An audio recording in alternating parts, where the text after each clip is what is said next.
আজি পবিত্ৰ ঈদ মাহজোৰা ৰোজাৰ অন্তত আজি ইছলাম ধৰ্মাৱলম্বী লোকসকলে পালন কৰিছে ঈদ উল ফিতৰ।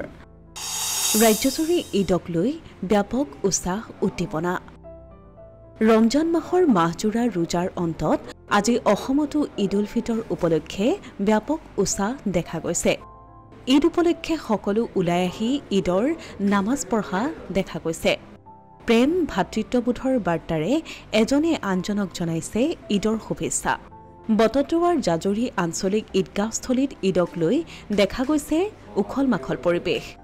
নগাঁও মৰিগাঁও জিলাৰ সীমামূৰীয়া অঞ্চলৰ গুলেস্তান পট্টি, আমোলা পট্টি, মুজাহিদ পট্টি, ইছলাম পট্টি, আজাদ পট্টি, কমলা পট্টি, মণিপুৰ পট্টি, ইটাকলি, দলংঘাট, ঢিংখেল, নিচান্তল, পূব নিচান্তল, চাৰিআলি আদি ১৭খন গাঁৱৰ গয়া ৰাইজ সমবেত হৈ পুৱা ২ ৰাকাত ঈদৰ ৱাজিব নামাজ পঢ়ে।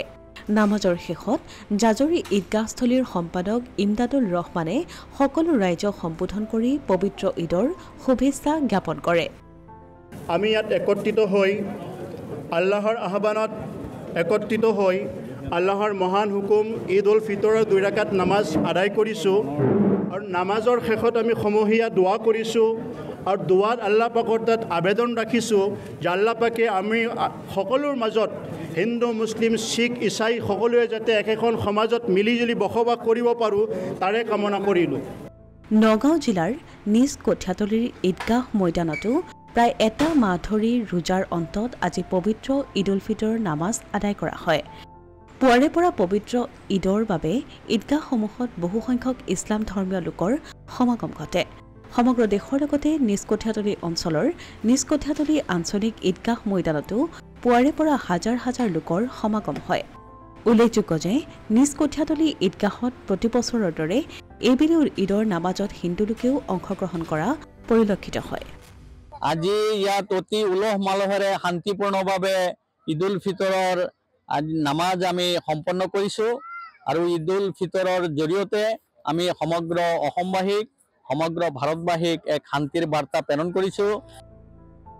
দেশ তথা ৰাজ্যৰ বিভিন্ন প্ৰান্তৰ লগতে জামুগুৰি হাটতো ইছলাম ধৰ্মাৱলম্বী লোকসকলে আজি পুৱাৰে পৰা পবিত্ৰ ঈদ উল ফিতৰ উদযাপন কৰে।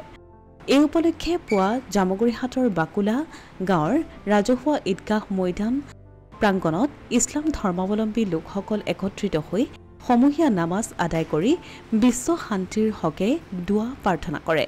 ইয়াৰ লগতে ইছলাম ধৰ্মাৱলম্বী লোকসকলে ইজনে সিজনক আলিংগন কৰি শান্তি ভাতৃত্ববোধৰ হকে আন্তৰিক শুভেচ্ছা জ্ঞাপন কৰে। আমি আজি বৰ সুখী। আমি গোটেই গাঁৱে যি পবিত্ৰ ঈদ উৎসৱৰ দিন, ঈদৰ অসমীয়া অৰ্থটো হ'ল আনন্দ। আনন্দৰ উৎসৱৰ দিনটোত আমি একেলগে গোটেই গাঁৱৰ ৰাইজ মিলি একত্ৰিত হৈ এই ঈদগাহ ময়দানত নামাজ পঢ়ি আমি আনন্দ উপভোগ কৰিলোঁ। তাৰ বাবে আমি পৰম সন্তুষ্টি লাভ কৰিছোঁ। এনেদৰে এতিয়া ৰাজ্যৰ প্ৰান্তে প্ৰান্তে পবিত্ৰ ঈদ উপলক্ষে দেখা গৈছে ব্যাপক উৎসাহ উদ্দীপনা। Asomiya Pratidin digital desk.